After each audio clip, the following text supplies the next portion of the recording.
सचिन, चंद मिनटों का इंतजार है जब पता चलेगा कि मुंबई का किंग कौन है और 2028 का जो चुनाव है उससे पहले कौन सेमीफाइनल में अच्छे अंकों से पास हुआ है। बिल्कुल प्राची, आपने बहुत सही जानकारी दी कि इसके बाद जो अभी चुनाव होंगे उसके बाद सिर्फ झेडपी के चुनाव है और उसके बाद सीधा लोकसभा का चुनाव होगा।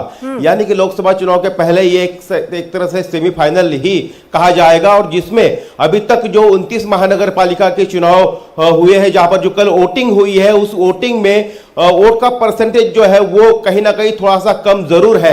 मुंबई में पिछली बार जो है 55.5% वोटिंग हुई थी, लेकिन इस बार जो है 53%, यानी कि 52 पॉइंट जो है 93% जो है वोटिंग हुई है मुंबई में, यानी कि 2% से ज्यादा जो है कम वोटिंग हुई है। तो ये जो कम वोटिंग हुई है ये एंटी इनकम्बेंसी के खिलाफ यानी कि वोटिंग मानी जा रही है, यानी कि सरकार के पक्ष में वोटिंग मानी जा रही है। अगर ज्यादा वोटिंग होती है तो यह माना जाता है कि वो सरकार के खिलाफ वोटिंग हो रही है, तो कहीं ना कहीं महायुति को एडवांटेज जो है मिलते हुए नजर आ रहा है। अगर हम बात करें महायुति की तो वो 15 जगह पर साथ में है, तो 14 जगह पर जो है खिलाफ एक दूसरे के लड़ रहे हैं। लेकिन कुल मिलाकर जब पूरे नतीजे आएंगे तो आप देखेंगे कि महायुति जो है सबसे अधिक जगहों पर उनका मेयर बनाती नजर आएगी। चाहे हम पुणे की बात करें जहां पर शिवसेना और बीजेपी जो है अलग अलग है, दोनों एनसीपी वहां पर एक साथ में है। ठाणे में जो है दोनों बीजेपी और शिवसेना साथ में है, लेकिन वहां पर शिंदे और जहां पर शिंदे और बीजेपी साथ में है, लेकिन ठाकरे ब्रदर्स जो है वो उनके खिलाफ लड़ रहे हैं।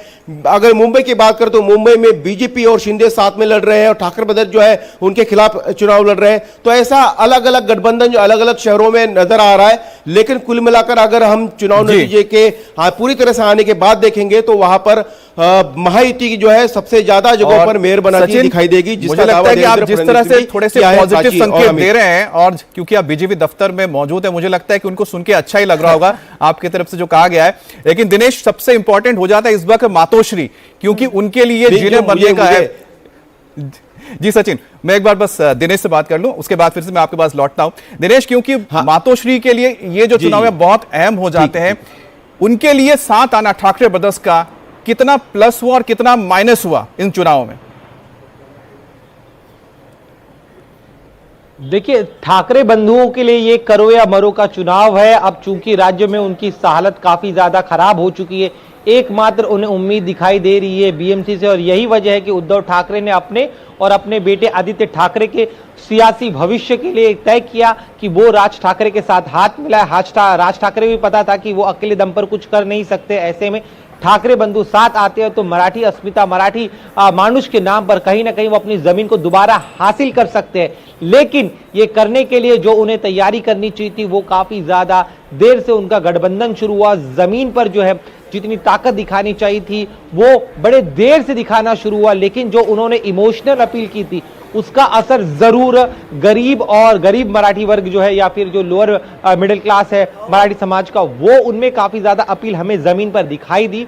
और उन्हें लग रहा है कि जहां जहां कम से कम मराठी पॉकेट्स है वहां पर ये दोनों भाई मिलकर काफी अच्छा कर सकते हैं। इसके अलावा जो मुस्लिम मतदाता है जिनका झुकाव एक तरफ से उद्धव ठाकरे की तरफ था, उन्हें उद्धव ठाकरे ने अपने साथ जोड़ने का प्रयास किया। तो जो मामू का फॉर्मूला है मराठी और मुसलमान, उसको साथ में लाकर बीएमसी जीतने की उन्होंने रणनीति बनाई, उस पर लगातार वो काम करते रहे।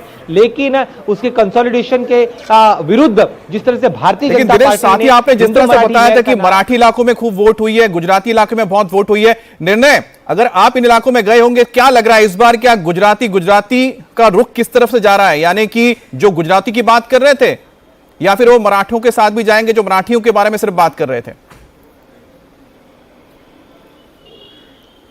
देखिए, जिस प्रकार के समीकरण मुंबई में बने हैं, खास तौर पे बीएमसी चुनाव की यदि हम बात करें तो यहाँ पे मराठी पॉपुलेशन जितनी है, करीब 25% से ज़्यादा मराठी वोटर हैं, और 22-23% के आसपास गुजराती और राजस्थानी वोटर्स जो हैं वो मिला करके हैं।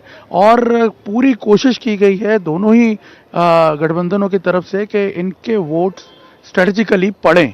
और मैं आपको एक इंटरेस्टिंग यहाँ पे एक बात बताना चाहता हूँ, हम बाद में फिर इन पर्टिकुलर वर्गों के बारे में आएंगे, लेकिन जो वोटिंग प्रतिशत की बात यहाँ पे आ रही है, एक फिगर मेरे पास आया है जिससे आपको पता चलेगा कि ये कितना क्रूशल हो सकता है। आखिर के 2 घंटों में मुंबई में जो आंकड़े आए हैं करीब 12% वोट हुए हैं, प्रिसाइसली 11.9%, यानी 12% के आसपास वोट आखिरी 2 घंटों में मुंबई में पड़े हैं।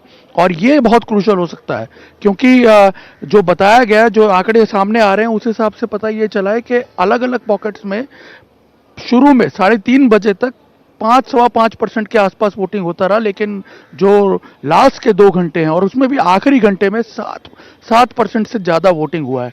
ये जो वोटिंग है ये बड़ा क्रूशल होगा, ये परिणामों पे बहुत असर डालेगा। और इसमें देखा यह गया है कि जो बीजेपी के लोग हैं उन्होंने अपने इलाकों में स्ट्रेटेजिकली काफ़ी वोटिंग करवाई है।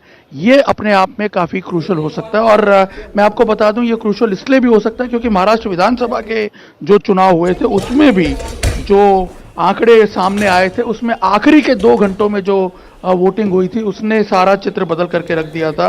यदि उस वक्त की बात करें तब भी 7 से 8% वोटिंग आखिरी के 2 घंटों में हुई थी और उसकी वजह से सारा चित्र बदल गया था। तो यहाँ पे आप देख सकते हैं कि अगर मराठी वोटों के कंसोलिडेशन की बात कर रहे थे ठाकरे बंधु, तो बीजेपी ने भी स्ट्रेटेजिकली जो नॉन मराठी वोटर्स हैं उनको काफी सिस्टमेटिकली अपनी तरफ किया और उनके वोट्स जो हैं ट्रेडिशनली भी वो बीजेपी की तरफ इंक्लाइंड रहते ही हैं।